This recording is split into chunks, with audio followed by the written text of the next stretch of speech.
Hello, everyone, and welcome back to another episode of Speedrun Insider. My name is CJitsallGewd. Thank you so much for joining me this week and every week. We really appreciate it. The support is overwhelming. We had a great couple of podcasts the last couple of weeks. Really happy with how they turned out. Your response has been incredible. Continue to comment, like, subscribe, do all the things that you do. Download, tell your friends, tell your family, because that's how we keep the podcast free and clear and allow us to have the people on that we want to talk to and not be slaves to the algorithm. And that's how we keep this whole thing going, this crazy, wild product expansion rollout, which is both a Simpsons joke and a Grateful Dead joke rolled into one. Shout out to everyone that got that. My guest today, I am still not doing the NBA Jam intros by popular demand. I am sticking that sword in the stone. I am not trying to sharpen anyone's arms. I don't want any arms raised up against me. You know, this is, I don't want a literary, war of words. I'm trying to work in another one, but I'm just going to say my guest today is Orcrist. How are you doing, my friend? I am doing very well, and I'm really happy to be here, and thanks for having me. Well, thank you for being here. First of all, I have to start right out the gate that I'm such a huge Tolkien fan. You changed your name at one point. I did, yeah. I won't dead name you. You can dead name yourself. But I was like, oh, I know that one. I immediately went in your chat and was like, I wrote the reference, and you had a bot command, and your bot command actually nailed the piece from the book or whatever. Like it had like the perfect and the spelling and everything, and I was like, oh, you already Yep. knew. Yeah, I just like it's kind of weird. Like I'm still obsessed with those books and those stories since I was a kid.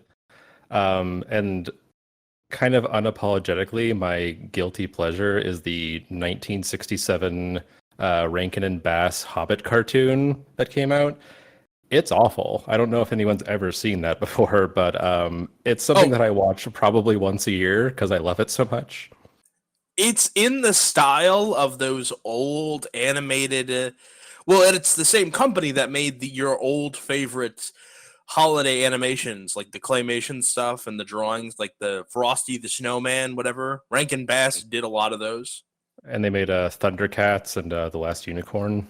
They did. I wonder how such an awful company ever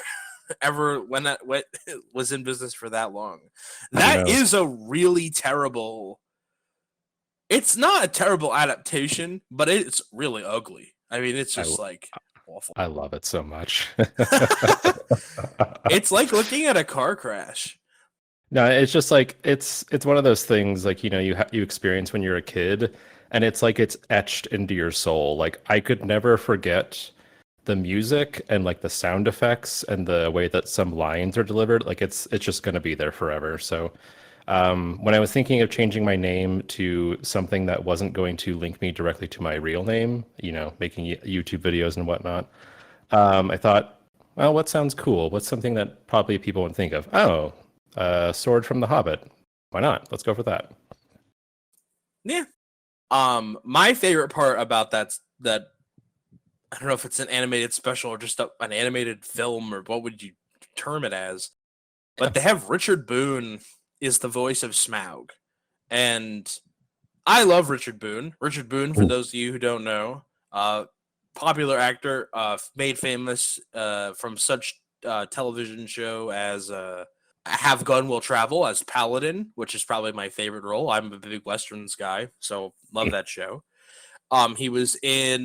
He played the inverse role, kind of like the evil, kind of like cowboy guy with no honor in Big Jake with John Wayne. So I've known him from that. And then to hear his voice come out of Smaug's interesting body, everything became like a cat.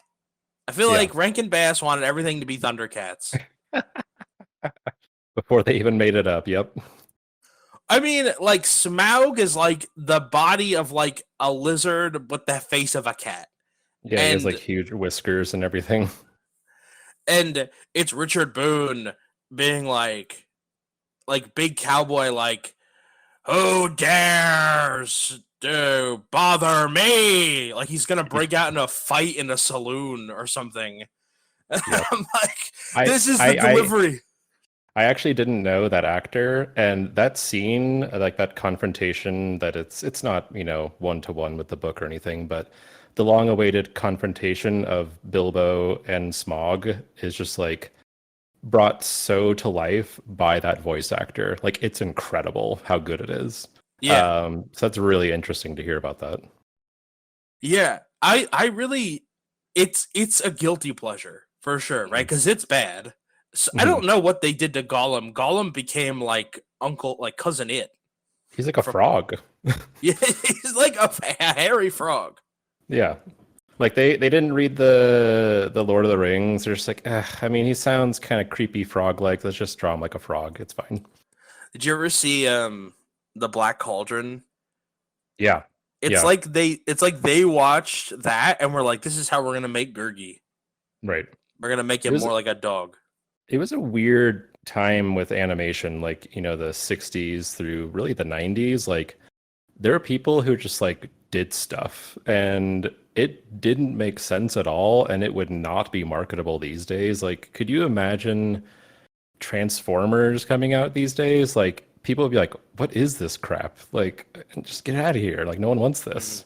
It was a weird Well, like in yeah. between period. Almost sorry to like get off on a tangent, but like you had like Disney cartoons and Looney Tunes doing like slapstick joke comedy, and then you had that kind of in between period where people were just making weird stuff. No, you're 100% right. And they're making stuff that I think Transformers looks like a pile of garbage. Like I've always like been unable to differentiate. That's why I'm not into Gundam. Like I can't tell you the difference between the different Transformers. It's like in their car form, it's like okay, yeah, Mhm. Optimus Prime is the Mack truck, and Mhm. this guy is the Lambo, right? I get that. Then they turn into big piles of moving garbage, and I can't figure anything out. Right. But it's all mechanisms to sell toys. You Yeah. make everything in the same like schema, and then you make everything look just different enough so it's like you got to have the toys, right? Right. And those were mechanisms to sell toys and cereal. And so yeah, 100%. If for no other reason than kids don't eat enough cereal these days, or because kids don't have to like, I think there's like this like mysticism. 151 Pokemon, that's definitely to get you to get the cards in the game and the Oh, sure. toys, right? Yeah. Right. But 151 felt unattainable when I was a kid. Like I Mhm. was never gonna have 151 action figures. I never was, and they were never gonna be of the same ilk. They were gonna be different and mismatched, and there was never ever gonna be a set. And then I found out later that that was on purpose. You were never Right. ever meant to collect them all, even though that's the name of the game. Right. So yeah, those shows just can't exist. Like, can you imagine He-Man? He-Man would get just destroyed for Yeah. body image alone. Right. And just like being very weirdly homoerotic as well. Like, Oh yeah. oh, who drew that, and like what were they thinking, and why were they so like insecure about themselves? And like the weird response to the really transparent like just toy advertisements that the cartoons were was the sprinkling in of like wisdom and like education, because parents would complain about like, oh, it's mindless entertainment. I don't want my kid watching this crap. So like you'd have Ninja Turtle episodes that were about something completely off the walls that made no sense, that looked like crap, and then they would like teach you about recycling batteries properly, or recycling or something. And it's just like, yeah, sure. This is entertainment, right? Like I'm supposed to like this, right? Well, one of the things with broadcast television at the time was that you had a duty as a television station every so often to do like if you had like an hour of programming. And this isn't going to be a one to one because I don't. This has been a while, and obviously I didn't get into media stuff like that. Yeah. But Yeah. you had a responsibility for owning because it was like, oh, the public owns the airwaves. So much of your programming has to be PSAs. Yeah. Like a percentage of your hour, like maybe like 5 minutes of your hour has to be like PSAs. Mm-hmm. So sometimes they would be like, oh, well, we're going to have the Ninja Turtles do the PSA. And it's a part of the show. But like, that's how like Captain Planet becomes like a real thing. Mm-hmm. And the one thing I wanted to add was we were talking about like how like raw and crazy the 60s through the 90s were just in terms of like animation and what got on the air. Think about the Flintstones being a primetime cartoon, right? Oh my gosh. Made for adults. And in the middle of the show, they're stopping to promote Winston cigarettes. Yep. And so Fred Flintstone and Barney's like, oh, Fred, I really like these Winston cigarettes. They're smooth. And then there's a friggin' dinosaur with his mouth open, and it's like, and you think you have a crap job? like what? And then the dinosaur. It's just like crazy. It's like there was nothing. Like we let people do whatever they wanted, and they did whatever they wanted. Yeah. It's a very strange time. And like it you have to give them the credit of there was a very limited broadcast ability and audience. So whatever made it, and that's just what we had to deal with. Now there's too many options of what to watch, but back then it was just like, well, we all got to agree on what's going to work and what's going to be best for the audience and for us. So this is what we're going to do. Yeah. I mean, the ratings of the worst thing on television in 1990 are 50 times better than the ratings of the number one program on any given night now. Right. Like we are like measuring things and like, oh, you got like a 2 with a 2.4 share quarter hour. It's like, yeah, if a show had a 2 share in 1998, then you would be like out on your ass. They would have used your head to open the door. Right. While they threw you out because you destroyed broadcast television. How could you have written something so bad? How could you act so poorly that people really just did not want to watch when there was literally nothing else to watch? Yeah, in New York, in New York for the longest time, if you just had whatever, you had 2, which was the CBS affiliate. You had 4, which was the NBC. You didn't have Fox. Came later. That was like a late edition.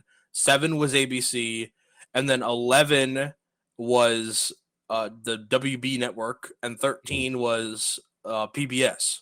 Yeah. So you've got 5 options, right? Right. So at any one point, one person's attention can only be given to one of 5 channels.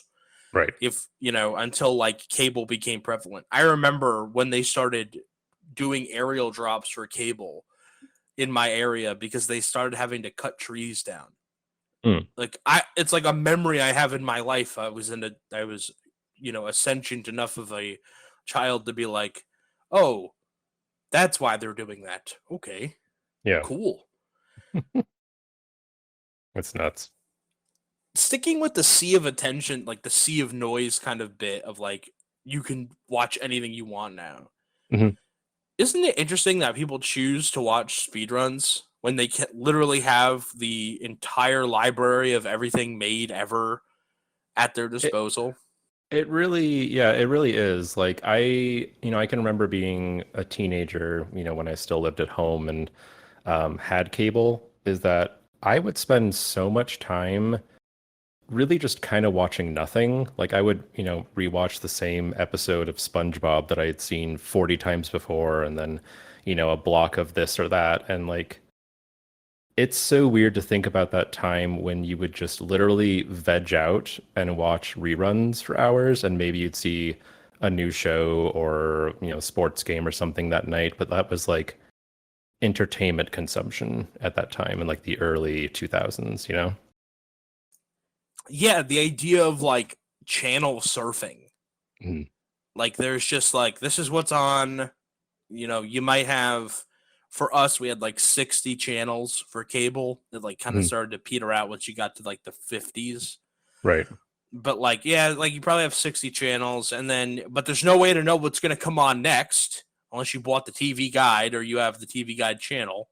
Mhm. So like, all right, this is what's coming up next, and like the whole idea of like a lead-in program, like, oh well, people love SpongeBob, and we bet that if we put this new show on after the SpongeBob reruns, enough people will just forget to change the channel. Right.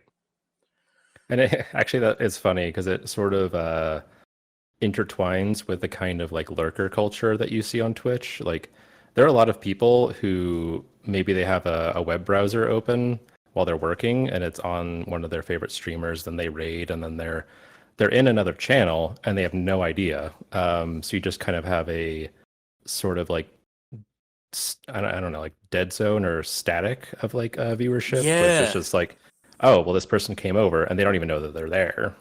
It's kind of weird.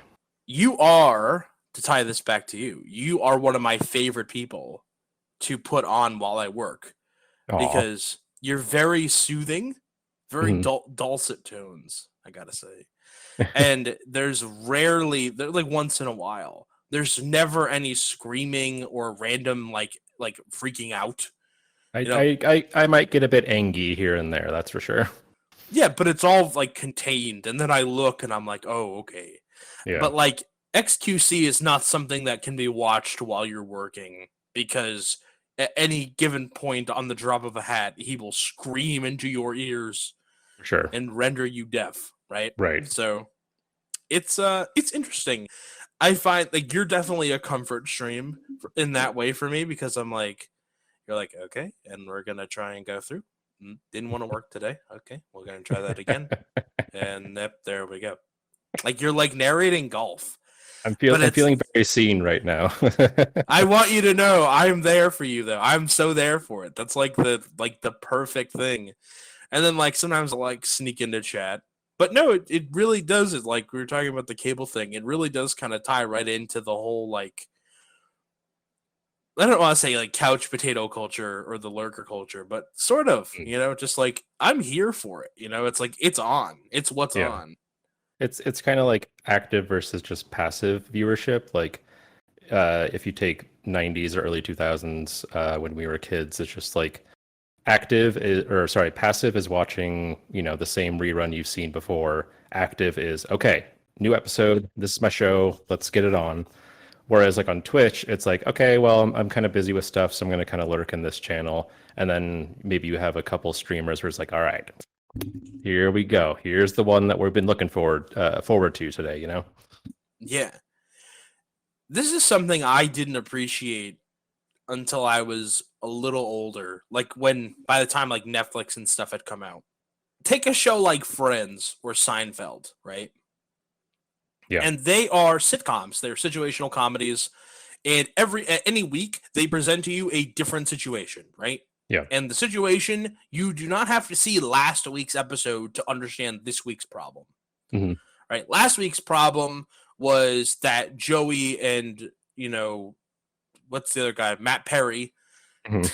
They got a goose and a duck, a chicken and a duck, right? Right. That's their problem last week. This week is that Joey is on the billboard and it says I have ED. So it's like those two problems are funny, and they're like the way that they deal with those characters deal with those problems is funny, but you don't need to watch them week to week to understand. Yeah.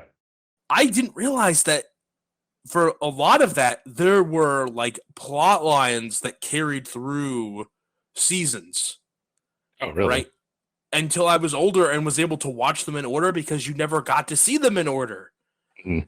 On Sunday night or whatever, Thursday night, it's like, oh, Thursday night you can see the new episode of Friends. Okay, well, yeah. I mean, I was like, whatever, when Friends ended, it was 2004. Or wasn't really big into Friends. Right. So it's just interesting. It's just like, I knew that like dramas had like a narrative thread. Or even something like SVU. Do you know that SVU has like a running narrative about Stabler's marriage? It's just kind of like, yeah, it's like vaguely aware, Mm-hmm. And I find that like that same feeling of like you don't have to watch the last stream to understand the current stream. Mhm. You might it might help. It might help to know that last stream, like in a fit of rage, you moved a paper to the side. Yeah.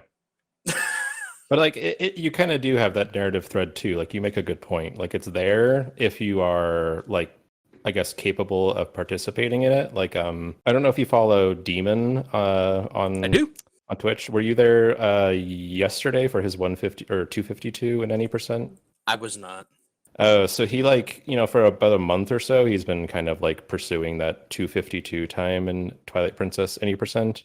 And people who are in the know that Demon is just like a legend, and like he's been getting world records in Zelda games since he was, in diapers basically. But like if you are there enough to participate and like see the growth and progression in his channel of like that 252 pursuit, it's pretty like inspiring and investing, because I was there, I want to say on Wednesday a few days ago, and he had a run past Morpheal, which is like the big like turning point in Twilight Princess runs, especially when you get pretty good, because you have the Gorge Void, which you have to get.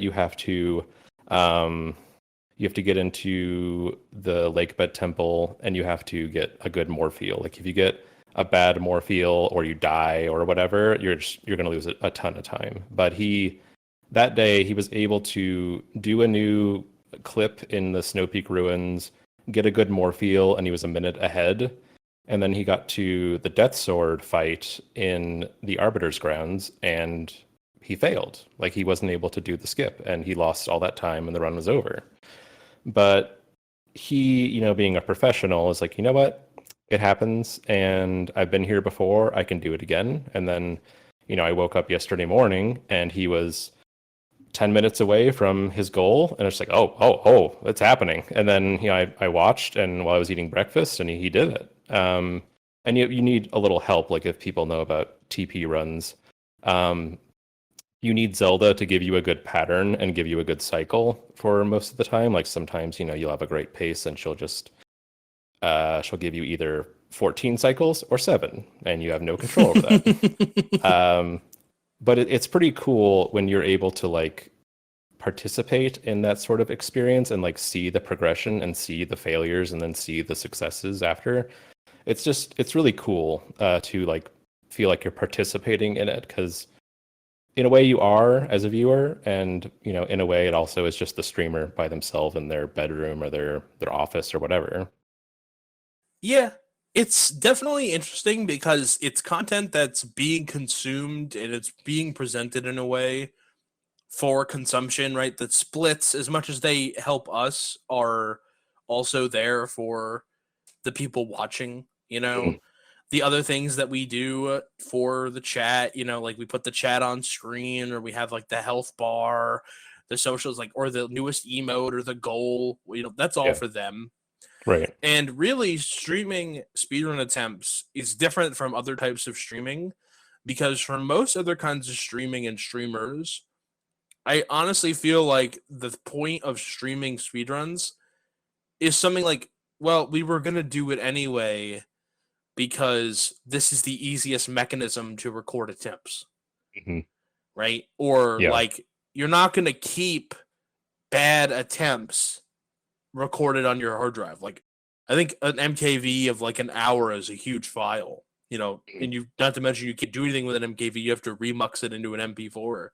So Mhm. like, just having like an opportunity, it's like, okay, well, we're gonna do speedruns anyway, might as well stream it, right? Yeah. Everything else is like such a deliberate delivery of like what, for it's like such a deliberate delivery. Like, I'm looking at my like list, and outside of the speedrunners, these are all people that are trying to do something on Twitch to make money, Mhm. right? Or to like, you know, further goal. Whereas like a lot of the speedrunners are like, I'm doing attempts no matter what. It's Yeah. just easier to do them on Twitch, and then retrofitting that into something consumable. And I think Demon's a great story, as you said. He's been getting world records since he was in diapers. He featured in the most recent Wind Waker video. He is just so good. They started he was able to do a trick in Wind Waker. It was like chest storage, and he was so good at it, and he got it first try every single time. That if you got it first try, they called it Swedish storage. Right. Because it's just you're just as good as the Swede, right? Amazing. Do you happen to know how old he was at that time? I don't remember exactly. Had to be like mid-teens or so. Yeah, I think so. Yeah. The scale for how the original speedrunners and how I'm older than some of them because they started so young. Mhm. There was a person featured in one of our videos. I won't say his name. I found out that he just turned 18 the other day, and I talked about him in the video when he was 13. Part of me assumes that they're adults when I'm interviewing them. Maybe they just drank all their milk. Nothing makes you feel older than that. Especially seeing someone who's really good and they're like, "Oh, I just turned 15." It's like, okay, yep, I can deal with that. I'm okay. I'm fine. I'm like, wow, you're so talented. He's like, thanks. My mom says I have to go eat dinner now, but the stream will continue. I got homework and I have to clean my room. So I'll be back later, guys. Yeah, I just got back from soccer practice. Mm-hmm. And I think that you're making a good point about the speedrun sort of narrative as content, because it really is difficult to turn Twitch streams focused on speedruns into content. You have a few different choices, right? You have a choice to be a good time / world record pursuer. You can be somebody who does challenge runs. You can have handicaps on whatever runs you're doing. That's a thing that people do. And you can also just do runs, but just vibe and joke with chat. I know people, and I have friends who streaming isn't oh, I need to record or I need to get good times. It's just oh, I'm hanging out with my friends and I'm having a good time, and if we happen to do well in the run, that's cool too. So it's kind of you sort of have to pick one or the other, and I think that not everyone is limited to just picking one or the other. But for me, I feel I sort of owe it to a lot of people and owe it to the community to stream what I do, because I try really hard to innovate, and I try really hard to test out other stuff and time different things and come up with new strategies or new routes. And if I'm doing that by myself and on my own and not telling anybody, not sharing anything, it just sort of lets everything kind of down. You never get that back, you know what I mean? You can discover something on stream, or you can succeed on something at stream. It's sort of you had to be there inside joke almost. Once that moment's passed, it's gone. And right, it's not helpful in my way to just decide, well, I don't want to do that. So I sort of choose to stream attempts, not because I just want good times or I just want to record. I want to make connections with people, and I also want to just share what I'm doing and how I'm doing it, Yeah. You know what I think streaming reminds me the most of? It's when you're with your friends and you're not fighting for the controller, one person's playing the game and everyone's just chilling out watching. Mm-hmm. That's what it reminds me of. I remember when my friends and I used to always do LAN parties at my house, and after we got tired of the Halo and the Call of Duty, they'd be like, yo, you should play Arkham City. And then they would heckle me from the couch. I'd be sitting in the chair and they'd be behind me on the couch oh, wow, Batman, you're getting your ass kicked by this random dude with a gun. One of my friends, he's not with us anymore, but he was yeah, man, CJ can't even beat the guy with the gun. I wonder if that kind of thing is a common experience. I actually had the opposite. I would, I'd play Mario Kart 64 and Super Smash Brothers with my friends a lot. But once we were sort of done playing a game together, they'd go home, and that was fine and whatever. And I'd play Ocarina of Time by myself or Majora's Mask, and work on stuff or like try this or play this, and like it was a very like intimate and like private affair. So when I discovered Twitch and like streaming, it was just like, wait, people like to watch this stuff? Like this is actually interesting to people? Really? Okay. Well, I mean, that sounds cool to me. I think I'll go after that. Yeah. I've had the same level of like shock because I'm like, who outside of my friends is going to want to watch me? And so far the answer has remained nobody. I for want YouTube. Watch. Oh, thank you, Ming. Yeah. For YouTube, it's different. Like I had that moment for YouTube of like, what can I contribute to like the lexicon of human entertainment that is interesting or hasn't been said? Mm-hmm. I struggle with that so much in the content that we make and like making other content because as much as I like speedrunning, I have other interests.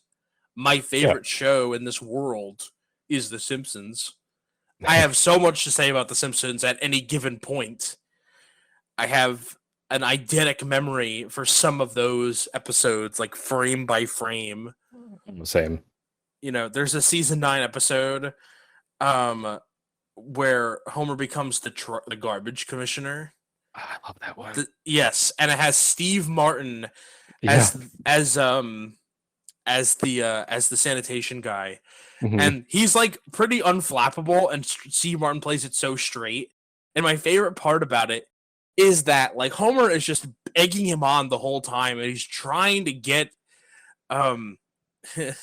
Ray Patterson is his name. Yeah. It's just like, do we want old man Patterson with his finger on the button? And Steve Martin finally breaks, what button? And he's like, I'm gonna shake some cages. There's gonna be some changes around here, and he shakes the bird cage. Like that whole episode is so perfect. It ends. No, he's like he starts shaking a physical cage. He's like, stop that! Leave the bird alone, Simpson. Yep. It's like I'm the last angry man, Patterson. You haven't heard the last of me. Then they like in cartoon fashion, they're like, oh, we'll just oust the formerly democratically elected sanitation commissioner and will, in authoritarian manner, reappoint the old one. And he's like, thank you. You're all screwed. Goodbye.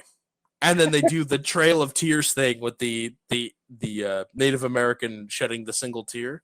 I thought it was and then like when he leaves, like his intro and leaving is some theme song. It's like Good Times or something. I can't remember. It's Welcome Back, Kotter, right? Yeah, that's right. Amazing.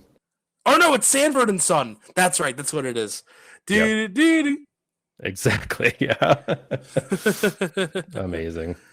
The one gripe I have about that episode is that for whatever reason, even though they had been doing Chief Wiggum for years, his hair inexplicably turns black for like half of the scene where they're in the town hall. Goes from like dark blue to black. Somebody just like, well, we drew the cell that were on color. I'm not doing that again, so just keep it in there. He tried hair dye, Yep. Give me 1 second. I hear my phone going off in the other room. I'll be right back. Okay, I'm back. We're gonna leave this in the podcast because I'm gonna go on a rant really quick. Okay. I'm sorry that I'm gonna Borg9 your podcast. This morning it's like 8:00 in the morning, and I get a call, and I answer every phone call because some people try to use the excuse, "Oh, I called you. You must not have recognized the number, and you didn't answer." I answer every phone call, every single one. And so that's more patience than I have. And yeah, I get a lot of robocalls. I get a lot of people that just hang up on me. Yeah. So this morning, 8:00 in the morning, I get a call. I'm asleep. I wake up. I think it's someone important because obviously they're calling me 8:00 in the morning on a Sunday. And it's a woman who's speaking Spanish.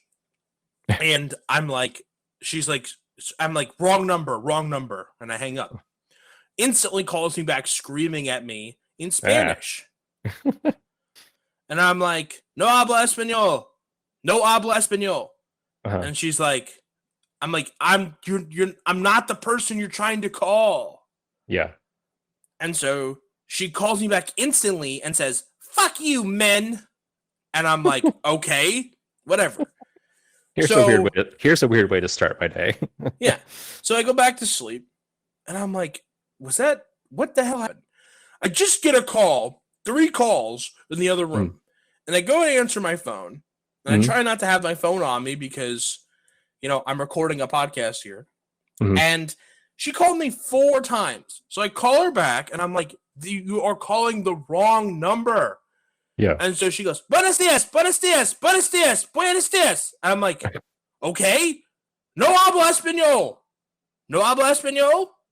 No hablo español.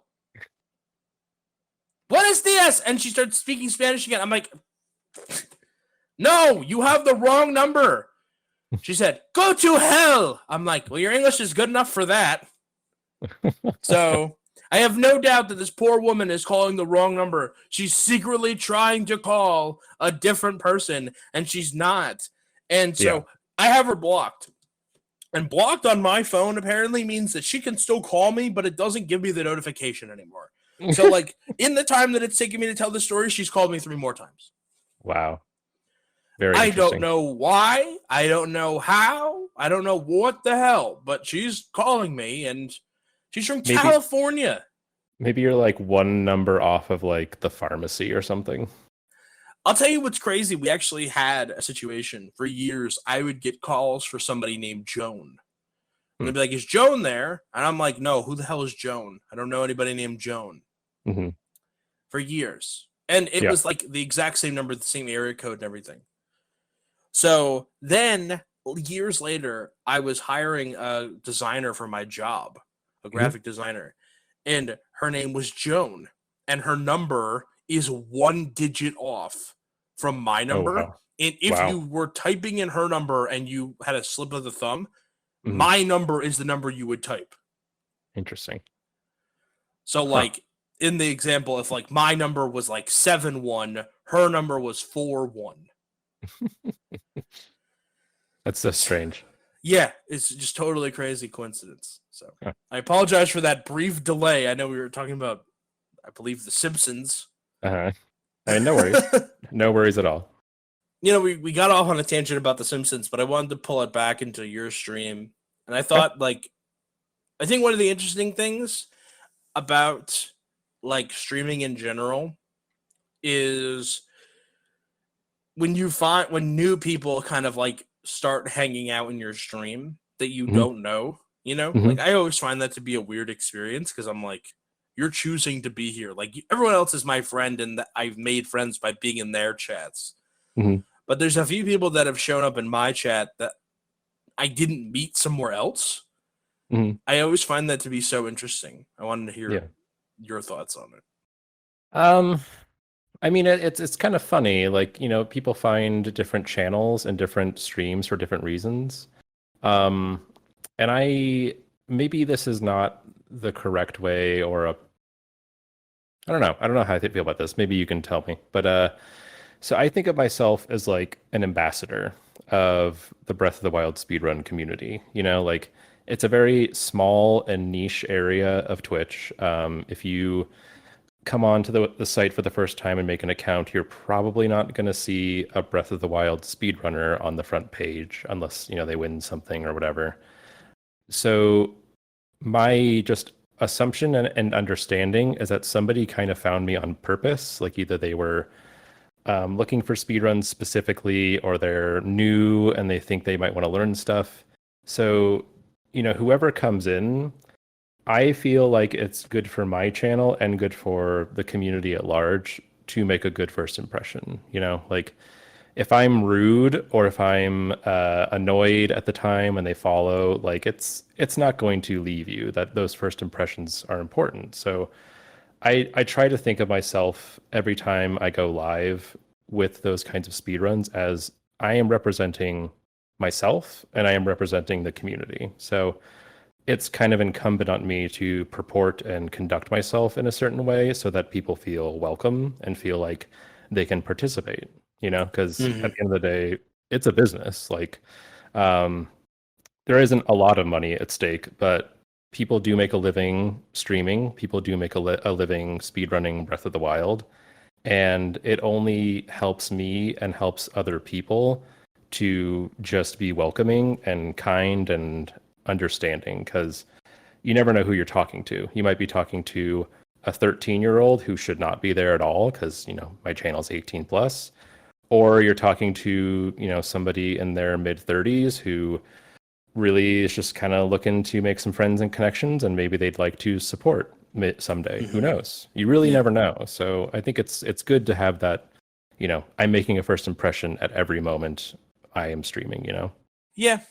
I don't have that explicitly written down in my head. I try to be nice to everybody.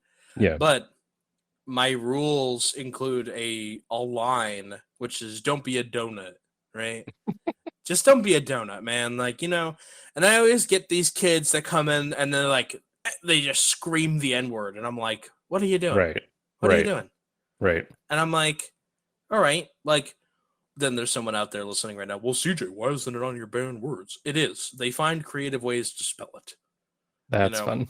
Someone that wants to say it will find a way to circumvent your banned words. Exactly. And so I'm doing something. I'm not trying to pay attention. And usually it's like, oh, sorry, that was my little brother. I'm like, oh, good to know that one's still in effect. That's still in use. Sure was. And they're just trying to get a rise out of them. Mm-hmm. And the people that bother me the most now are like, I'm a small YouTube creator. I'm trying to get streamers to do cool tricks. It's like, okay, here's a cool trick. And my friend was like, it's like, I'll give you $20 if you do it. The guy said, oh, can I pay you in Monopoly money? I banned him. I'm like, Get out of here, you dork. Yeah. And I think I'm kind of lucky that I don't get a lot of that. Like, a couple ones that I've gotten recently are like someone comes in, is like, ban me. And I'm like, no. Like, whatever you want, whatever you were trying to do, you were trying to, entertain yourself at my expense. Do that yourself. Like, I am not going to help you. Yeah. Like, I have the dubious honor of, like, my friends mod me and to be in their streams, because I'll be the person that's like, hey, the streamer doesn't want to hear you talk about like whatever you are trying to talk about, so stop talking about it or you're gonna get timed out. Yeah. As my friend Quo elegantly put it, I swing the sword I wield. So it's like, hey, listen, he doesn't want to say to you, can you please stop talking about your genital warts? But he doesn't want to hear you talk about it. It's not the place. So, but he's not going to do it, right? Because the same thing, he wants to make everyone feel welcome and comfortable. So I'll do it. Yeah. Then they kind of feel like they can go to him or someone else and be like, hey, you're mod abuse. And it's like, no, he's right about that one. I really didn't want to hear you talk about your infected area. Or even like, I don't care like if you are playing the same video game as me right now. Like, I don't really care what's going on with you, because I'm really specifically trying to do something and focus on it, and I'm not here to help you fight a guardian. Like, suck it up, champ. Like, it'll be okay, and I'm gonna continue doing this entertainment thing over here while you do your thing. And also, please clean your room and do your homework. Drink your Ovaltine. Exactly. With new Pokemon Snap coming out, we're getting a lot of people that they come into chat and they're like, well, I'm ranked 54th in Park Knight, so I think I'm a bit of an expert and authority on the matter. Yeah. And I'm not joking. Like, we get that a lot. Mm-hmm. It's kind of a double-edged sword. Like, we were talking about TV. You weren't an expert. You knew that when you were sitting at home watching, the new episode of Matlock or whatever. So you just take it. But the gift and curse of social media is that everybody can share everything, which can help because you can get a lot of cool collaborative ideas together and a lot of ways to help people. But it's really hard to also separate the experts from just the noise, because now everyone has an opinion. Like, one time I remember I was doing an All Shrines run in Breath of the Wild, and I put in the title just like as a joke and a psychological thing, like, casual stream all shrines, and I was clearly speedrunning. Like I had speedrun in the tag PB attempts, like I usually do. And I swear to God, I had someone come in who was making suggestions on like how to do stuff for an hour. They thought that it was like my first playthrough, and I was just, zipping around with wind bombs and doing shrines in under 2 minutes, like whole splits. And they're like continued to be like, you should try this, try mashing it this way. And it's just like, dude, shut up. Like get a clue. And I even made the comparison. I was like, okay, disclaimer, chat. I am not saying I am this person. Let me repeat that. I am not saying I am this person. This is a metaphor. Okay? I am not LeBron James, but if you go to an LA Lakers game and you see LeBron miss a jump shot, you're not going to scream at him, "Hey, tuck in your elbow more. Set your feet this way." Like, he's LeBron James. He knows what he did wrong, and he's probably a little bit pissed about it. So maybe shut up. Like, if I mess up a strat or if something doesn't work out, I'm good enough and professional enough that I know what happened. You don't need to tell me. And also don't think that because you got all of the Koroks one time or you played the Trial of the Sword that you can just come into a stream and tell someone how to play. It's a really weird oh, well, I'm an expert now because I appointed myself as such kind of culture. It's really weird. It's like, what's the Dunning-Kruger effect? It's like the less you know about something, the more confident you are in your abilities about it. Right. I remember before I ever did speedruns, I did I was streaming myself play The Simpsons Hit and Run, and I love that game. Love that game. And some kid came in, and I've beaten that game 100 times. Some kid came in, and he's like, "Oh, you're going to need to turn cheat codes on for this section. You can't beat it without the cheat codes." I was like, "Yeah, you can." And he's like, "No, you really can't. You can't. It's really hard. I've never been able to do it. You can't do it." Yeah. And then I failed it once, and he's like, "See, this is proof that you're not capable of doing other cheat codes."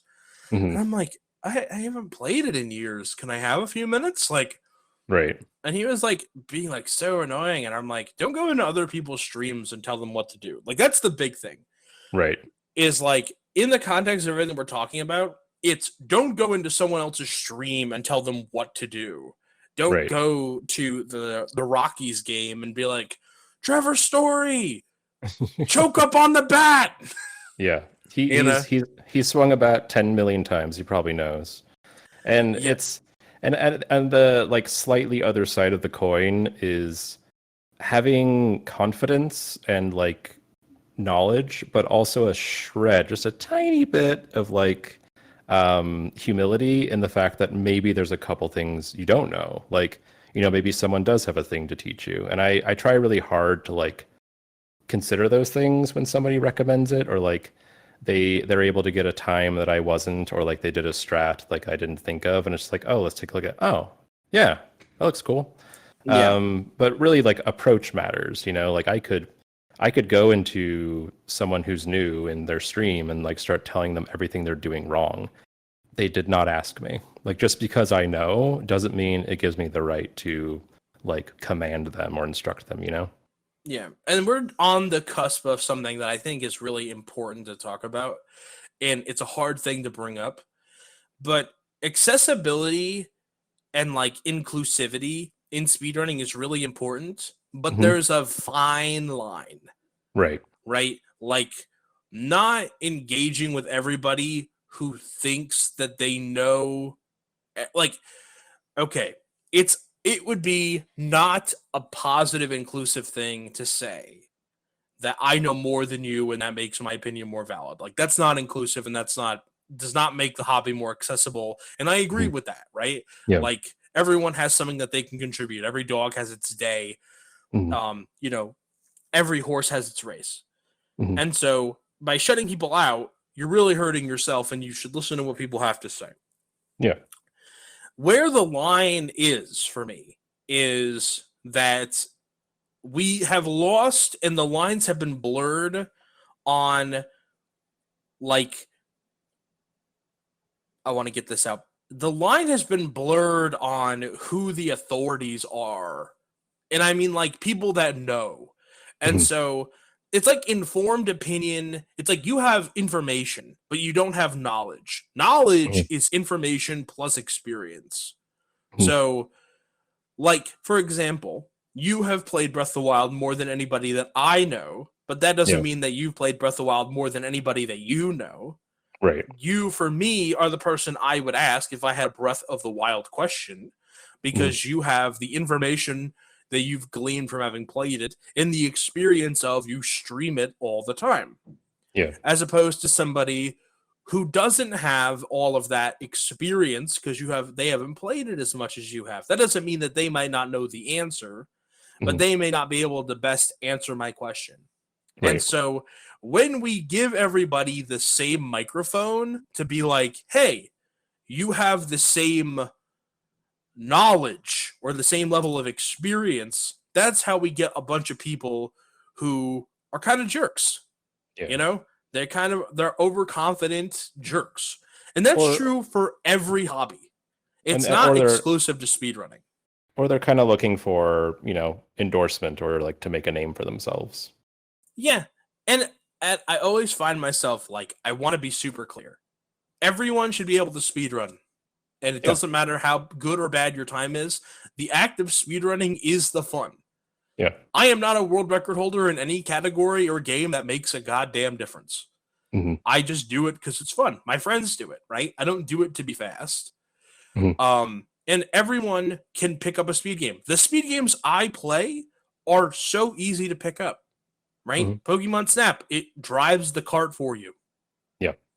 Mario Kart, pretty straightforward. Kart Right. racing and auto scrollers are the games that I play. I have no, I have no superiority over anybody. Mhm. Anybody can play. I encourage people to play. I just want Yeah. people to get out there and do attempts. It's just like at some point, we just decided, or we lost focus on like, hey, everybody can play, yes, but we don't have to listen to everybody with the same degree of like there's a reason that some people are authorities on subjects, right? Yeah. The masters of 10,000 hours. Yeah. It's kind of an academic type thing in a way. Like, the only problem is that you don't get a degree for being good at a speed run or something like that. Right. I guess the equivalent is getting a world record, or having a bigger quote unquote stream. Um, and it's a difficult balance to strike because I think that the best thing that I can do personally is put as much information and as much like teaching tools out there as possible to explain certain things. And if I'm doing that, then if somebody wants to come in and wants to explore things, then we can conclude and like compile our data together and actually find what's best. But when people choose to do nothing, when they choose not to share or choose not to like comment or instruct, then it's just kind of left up to whoever's loudest. And that's not helpful in most cases. Like, whoever is loudest or most present isn't necessarily the most trustworthy or like the biggest authority on teaching or on like explaining strats or showing what's best or what's not best. So it's a tricky balance because I could get the best times, I could compile the most data and show the most stuff, but it also just relies on people to listen. And if they don't want to listen, then I can't do anything. I can't make people do what I think they should. And it's something that I have to accept, is that I don't have control over every interaction or every stream that comes out. And if people do listen to me, I'm so flattered. Like, if I Mhm. turn on someone like a friend's stream and I see them doing my strat, it's so flattering to like finally, see someone else doing what I do and like having confidence in it too. Yeah. I also wanted to mention the people that have the fastest time don't always know the most. Yeah. I was not trying to imply and I am not accusing you of suggesting otherwise. No, But no. I did not want to imply that the only person that has the knowledge is the person at the top. Right. It's just like you figure things out by doing them and by Mhm. like failing. Right. That's the other part of speedruns is the resets, Oh right? yeah. It's like you learn so much from resetting. And the other thing that I want to add is that every time we do a video, most of the time we know nothing about the history at all. Mhm. Like Yeah. I didn't know anything about Wind Waker. And so if I went into every community and was like, I knew, oh yeah, I know, oh, it's all Linkus, right? Yeah. I would get laughed out of every conversation that I have because that's Right. just not the way that you should go about it. You should try to go in and be like, okay, I know nothing. I am a vessel. Explain to me the history. And then, Mhm. like, oh, but what about this? Ask questions, try and build on it, spend time on it. Mhm. And usually by the end of it, what we've compiled is greater than the sum of its parts. Like, oh, well, once you like add in what he knew and what she knew and what they knew, Mhm. then you have something that exists in total. It's greater than what was there before. But I'm still not the expert. Yeah. You know, it's like these people that like went through it all. It's a hard thing to talk about because it's like the way that it gets brought up is always in the context of like, oh, well, I want less people around. I don't want less people around. Mhm. I want more people around. Right. I want GDQ to be sold out in 2 seconds because Right. it's like so demand. I want the hobby to get so big. We're on CNN being talked about in some reverence or some such. Yeah.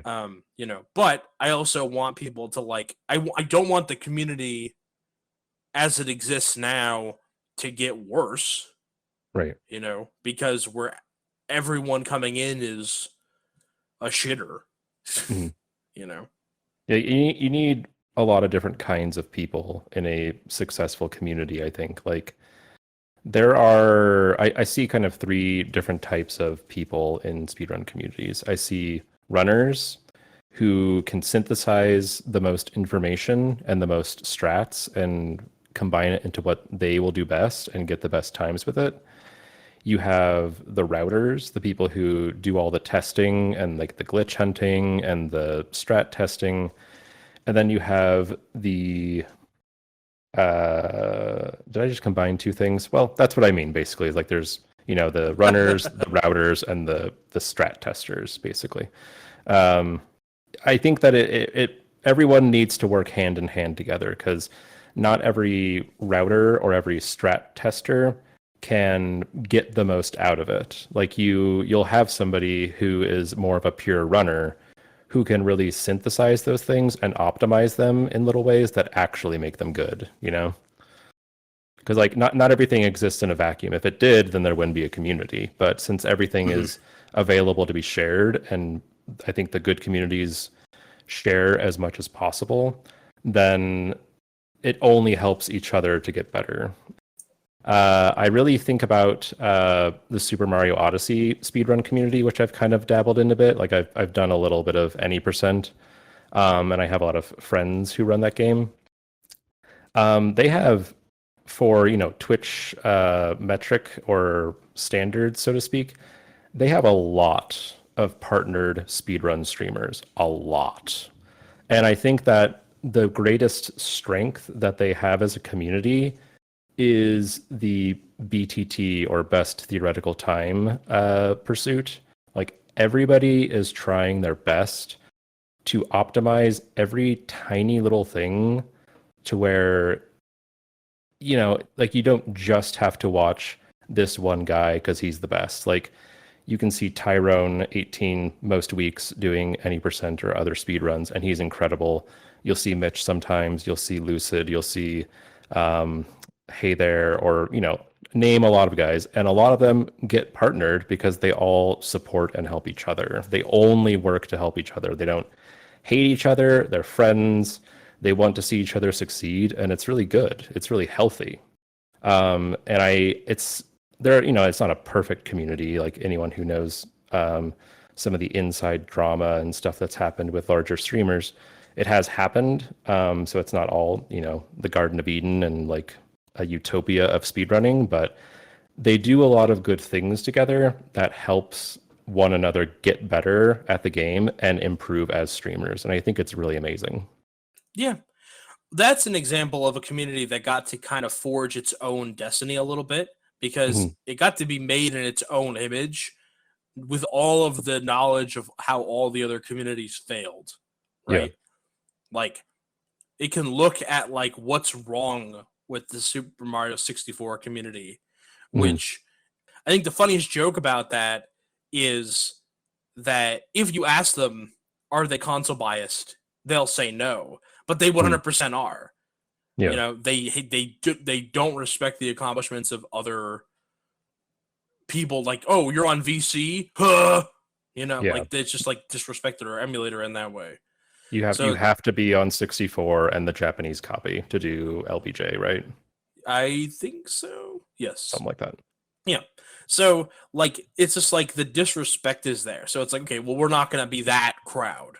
Not that Right. there's a Switch VC, but No. like you can like see how another Mario game kind of failed in a way and model yourself after that. And I think new Mhm. speedrun communities have such a great advantage because they can model themselves off of more modern attitudes as Mhm. opposed to the way that everything was done before, which usually was the fastest people are in charge.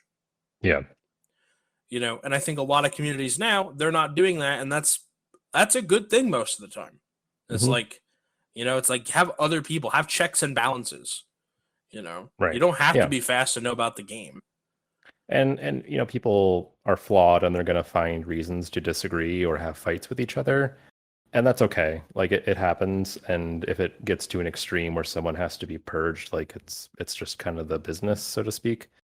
But I agree. Like, and it's having that humility to just say like, oh, well, even though I've been around forever, or even though I've been doing this for a long time, or I think I'm really good, or I'm really good runner, or really good route runner, or strat developer, being able to say like, okay, I'm going to take a step back and see this new person, what they're doing. And, if they have useful ideas or advice, then I'm going to consider it on a case by case basis. But I can't do that for everybody. You know what I mean? Yeah, I hear you. Yeah. And we've learned so much. The one of the Yeah. frustrating things that happened during the COVID time was we had all of the people kind of being outed as being shitty people. It wasn't frustrating in that I was frustrated that it happened. It Mhm. was frustrating that so many people that you thought that you knew one thing or another turned out to be something else.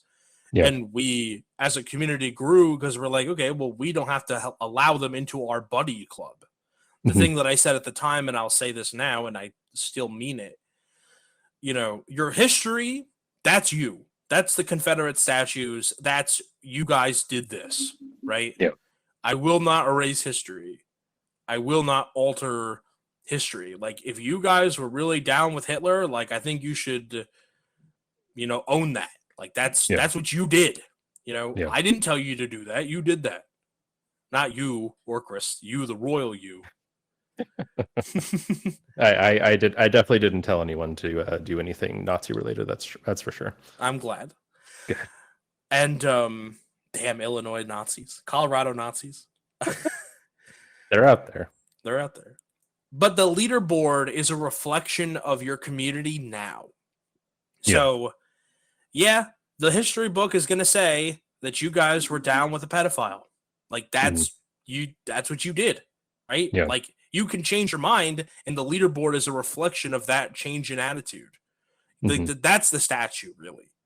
Yeah. Like, okay, you don't have to choose to honor him because you now know something you didn't know before. You didn't Mhm. erect the statue because you thought he was a pedophile.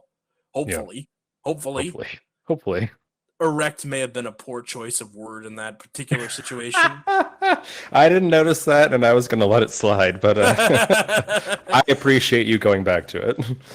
And then, like purge the leaderboard.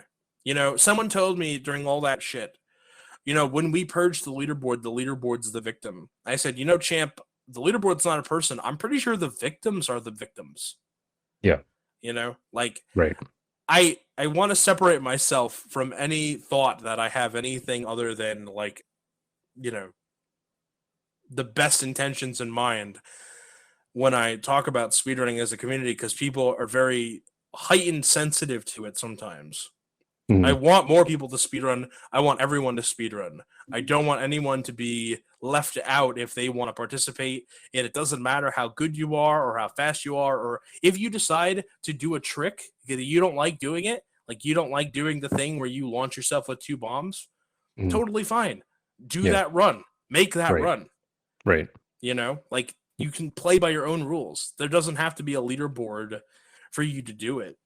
Yeah. You can do whatever you want to do. It's so carte blanche and so free, like don't feel trapped, like just do what you want to do. If you want to invent a category and then keep track of the records in a spreadsheet. I did that for a category that I thought was fun. Yeah. Like that's totally fine. And there's no right or wrong way to do it.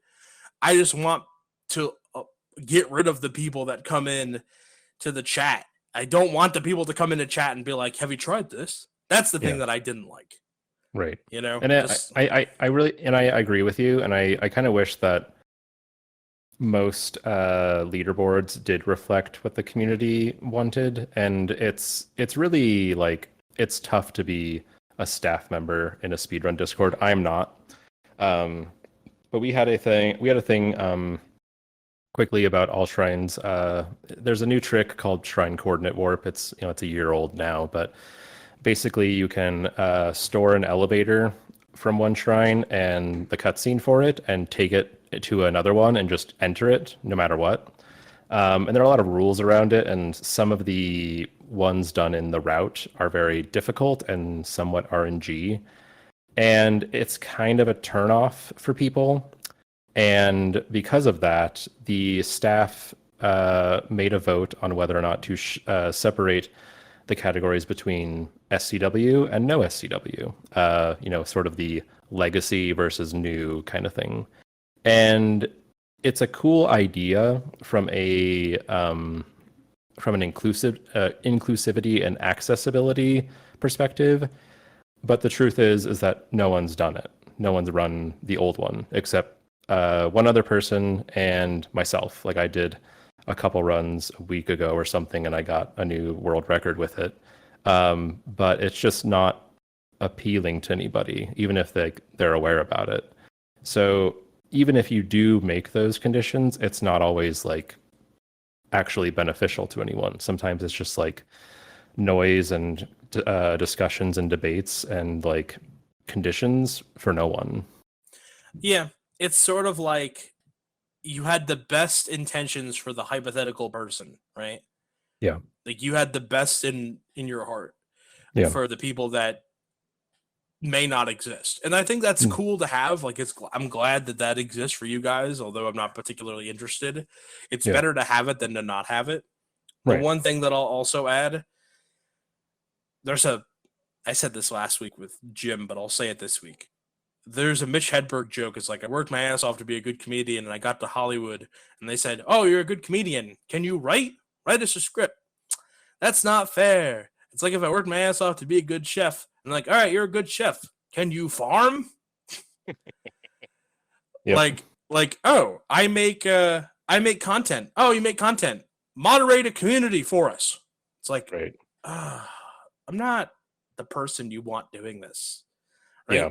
I don't want someone else to do it because it's my thing. And I'm Yeah. so happy that they're there and that they like the videos. But like, that's what we have in common is that you guys like people like the videos, or they like the marathons, Mhm. or they like the rare streams that we do. It's hard to be put in that position where, some people embrace it and they're really good at it. Yeah. My thing is like, guys, stop being donuts. Let's exercise some common sense. Mhm. I hate bureaucracy. I don't need another piece of red tape in my fucking life. I don't need another piece of paper. I don't need another form. I don't need another bureaucrat. I don't need another line. If it weren't for the fact that most libertarians are foaming at the mouth, I would probably be a libertarian, a very liberal libertarian, because I don't want another piece of paper in my fucking life. Like, Right. why can't I just build a damn bridge? Right.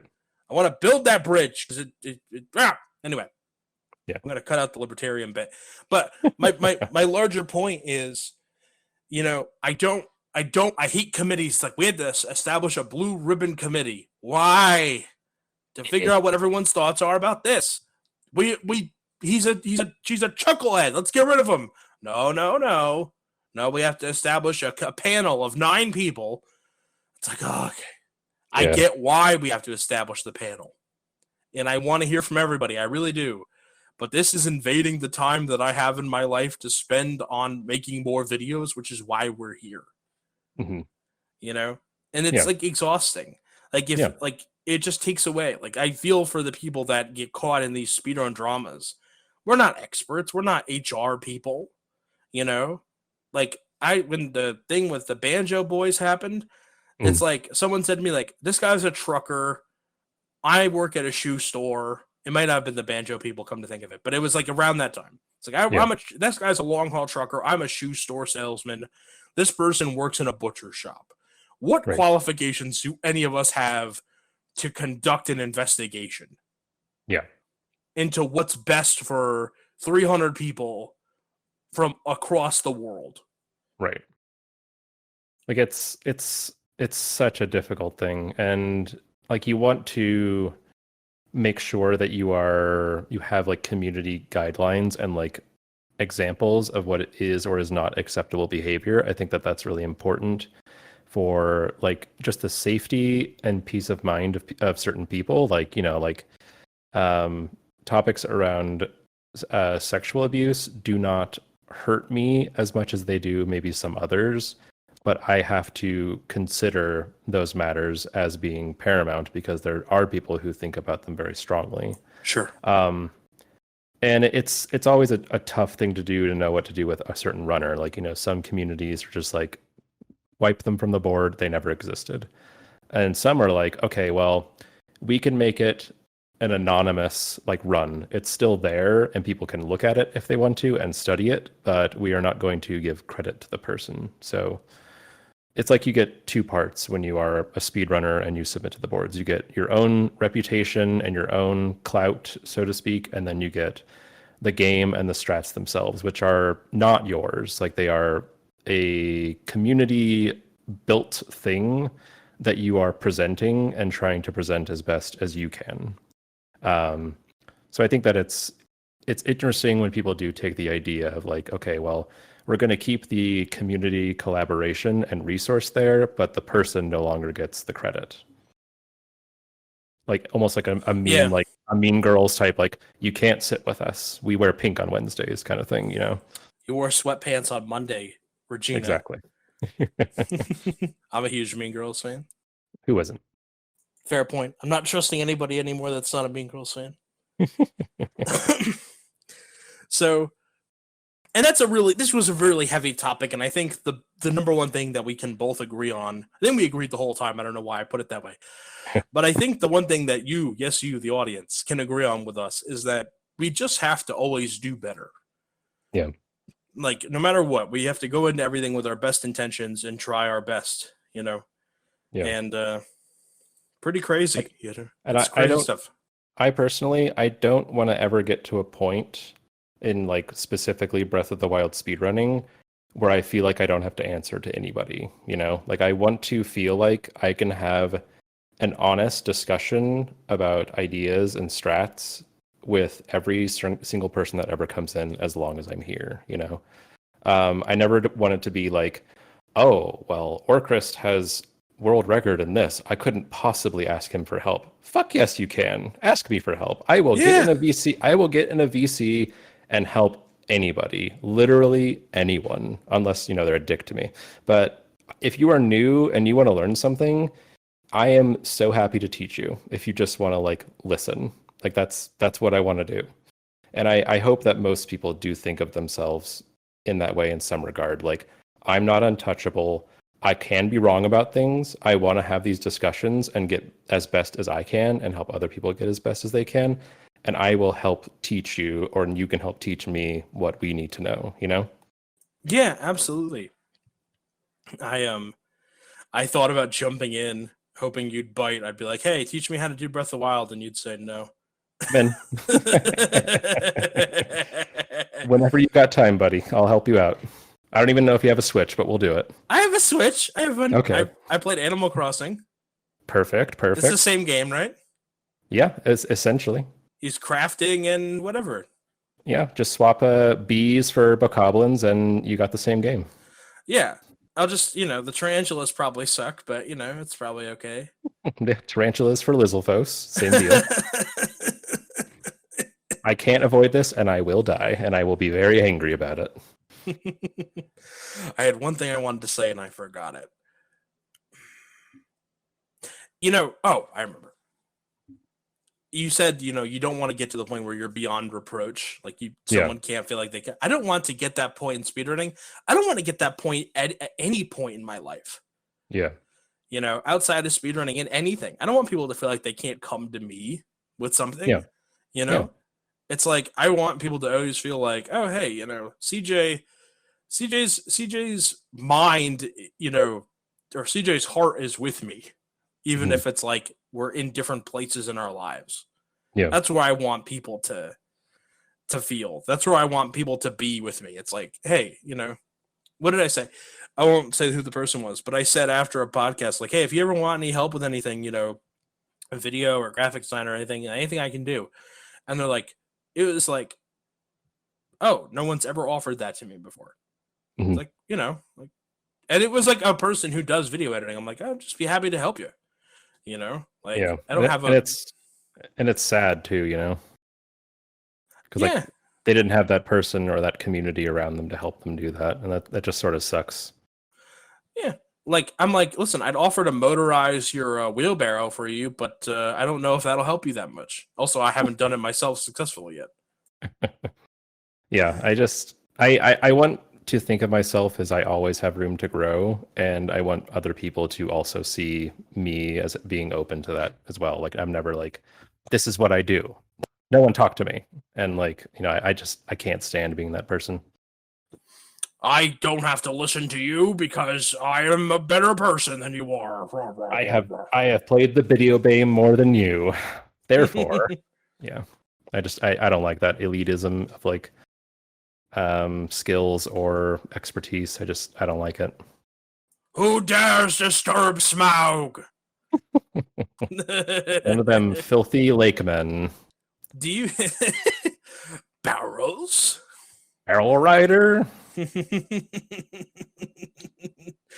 Richard Boone and some fucking thing yelling into a can. Barrel rider! I love it so much. Do you like Cumbersnatch? Do you like his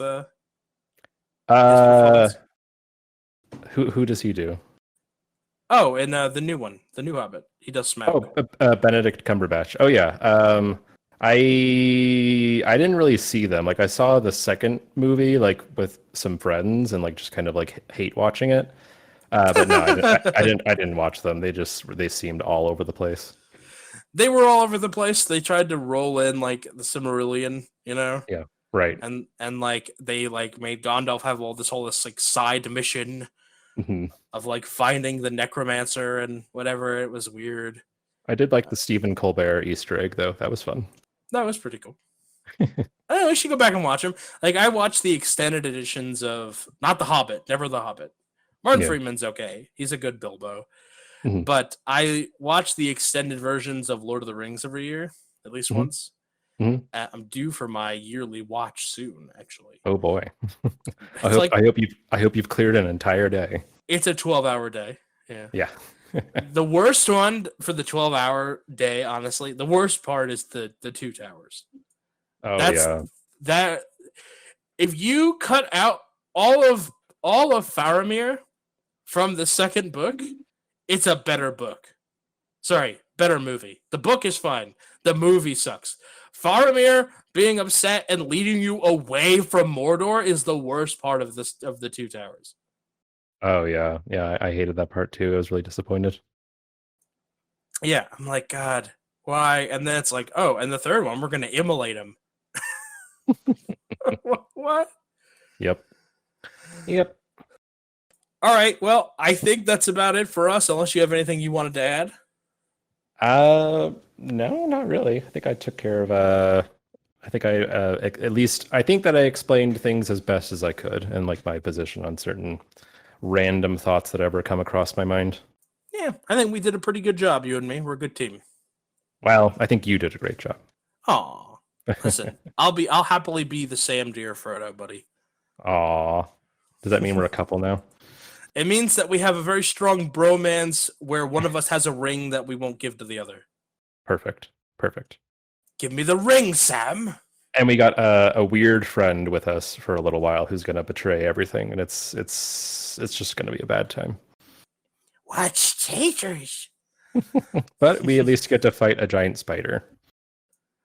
We get our shit beat by the giant spider first. We get rocked by the giant spider.